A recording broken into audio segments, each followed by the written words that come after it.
Hi everyone, and welcome back to another video.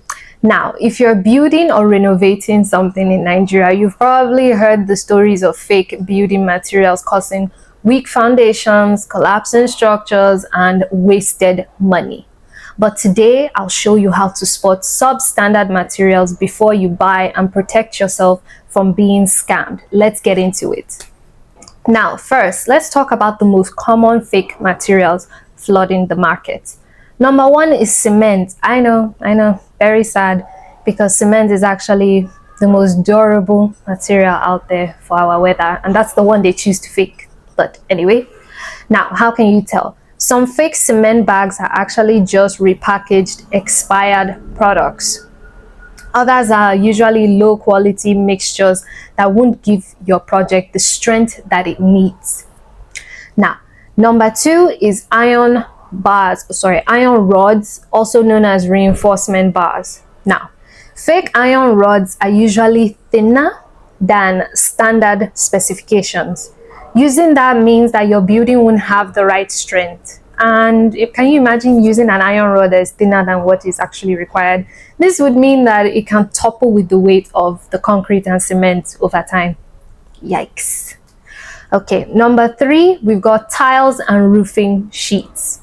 Now, cheap substandard tiles crack quickly at the slightest force, or sometimes even without force, just over time.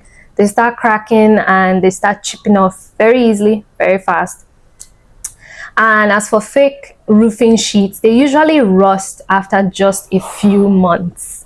So if you're seeing any of these things come on in the stuff around your house, check. They may be fake materials that were used, unfortunately.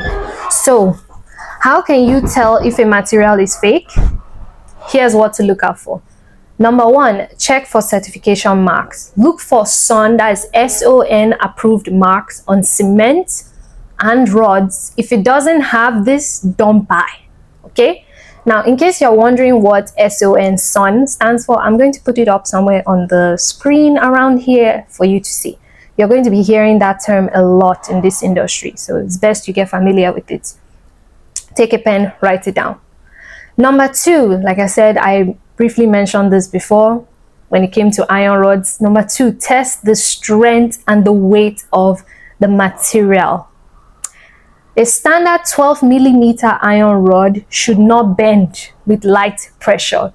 If it does, it is fake. Number three, beware of prices that are too good to be true. Now, this one we've all fallen victim to, because when times are hard, you just really want to save that money as much as possible. I understand you, but let's also start making a habit that if it is too cheap, then something is wrong. You may not know what it is, but something is definitely wrong. So that brings me to this. If a supplier offers cement or iron rods that are way below the market price, run. Borrow leg and run. Do not walk. I said run, because these are materials you don't want to play with. It's probably fake or it's low quality at best.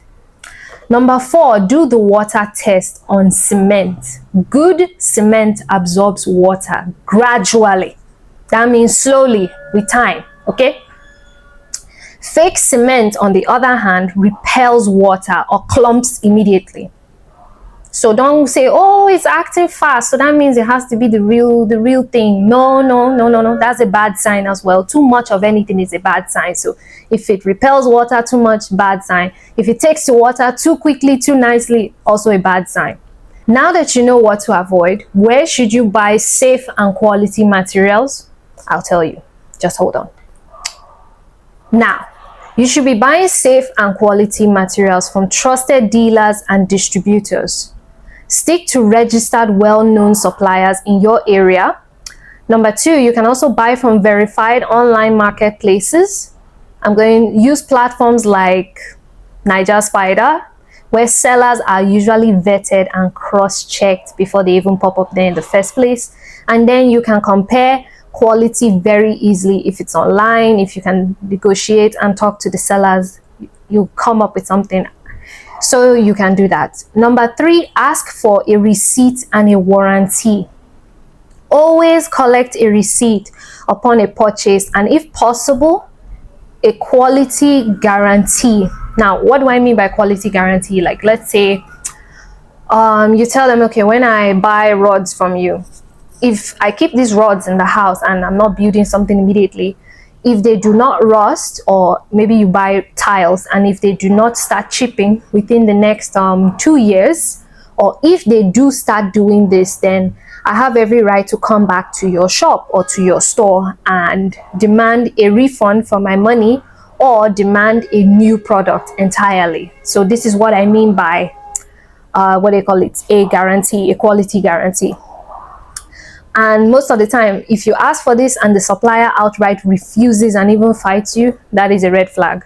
It is a red flag, because if he's confident, if the supplier is confident and sure of their products, then they'll tell you no problem. You're more than welcome to come by here anytime and give us feedback. They'll even give you their phone number and email. And not that you call the phone number and it never goes through, because we know those people too. No, you call the phone number, it goes through. And you send emails, they reply to it as well. And you are welcome to leave reviews on their company page on Google. That's an option to consider. But anyway, building a home or project is a big investment, and you deserve quality materials that actually last. So avoid fake products, buy from trusted sources, always check for quality before you pay. Found this video helpful? Like, share, subscribe, and comment down below. Also, maybe drop some funny stories so that everybody here can be humored about, you know, your experience between navigating this funny Nigerian market we have out here, where people are trying to do you wayo or different types of things. Just let us know. I'd love to hear from you guys. Thank you for watching. See you next time on our next video. Bye.